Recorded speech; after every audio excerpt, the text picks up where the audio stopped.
বাজারে শীতকালীন সবজি সরবরাহ দিন দিন বৃদ্ধি পাচ্ছে। এর ফলে ক্রেতারা কম দামে সবজি কিনতে পারছেন। এতে ক্রেতাদের সুবিধা হলেও বিপাকে পড়েছেন চাষিরা। ন্যায্য মূল্য না পাওয়ায় তারা হতাশ প্রকাশ করেন। তেমনি এক চাষি বিয়ানীবাজার উপজেলার চারখাই ইউনিয়নের ডেলাখানি কোনা গ্রামের রহিম উদ্দিন। এবার তিনি 1 বিঘা জমিতে আলু, 2 বিঘা জমিতে সরিষা, 2 বিঘা জমিতে পুদিনা পাতা সহ শিম, বাঁধাকপি, কাঁচামরিচ, বেগুন, লাউ চাষ করেছেন। জমিতে সবুজ ফসলে ভরে উঠলেও বাজার মূল্য নিয়ে দুশ্চিন্তায় চাষি রহিম উদ্দিন। বিয়ানীবাজারে রেডি ফ্ল্যাট ভাড়া দেওয়া হচ্ছে।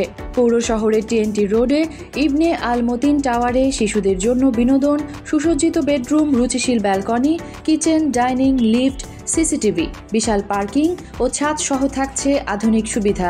গত বছর আলু প্রতি কেজি 30 টাকা বিক্রি করলেও এবার আলু বিক্রি হচ্ছে 15 টাকা দরে। দাম না বাড়লে তাকে লোকসান গুনতে হবে বলে জানান তিনি।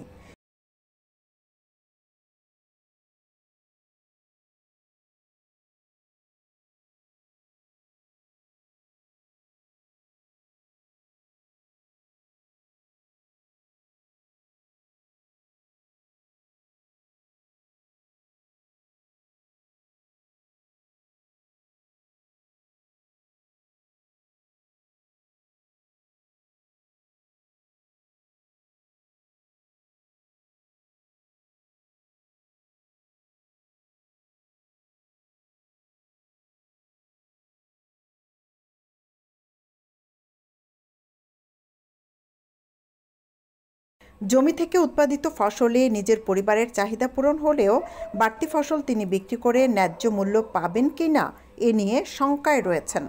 বাজারে দাম কম থাকায় জমি থেকে চাষি রহিম উদ্দিন আলু উত্তোলন করছেন না।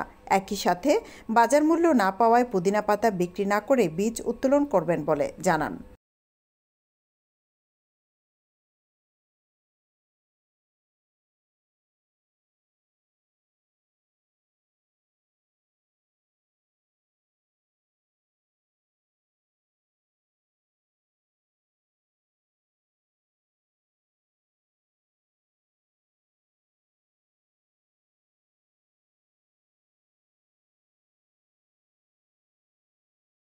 প্রতি বছর সবজি চাষে লাভবান হলেও এবার লোকসানে পড়তে পারেন জানিয়ে রহিম উদ্দিন বলেন, আগের চেয়ে সার, বীজ, কীটনাশকের দাম বেড়েছে। ফসলে কাজ করা শ্রমিকের মজুরি বেশি করে দিতে হয়েছে। কিন্তু বাজারে সবজির বর্তমান যে দাম রয়েছে, এভাবে থাকলে তাকে লোকসান গুনতে হবে।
বাজারে সবজির দাম বৃদ্ধি পেলে ক্রেতাদের পড়তে হয় বিড়ম্বনায়।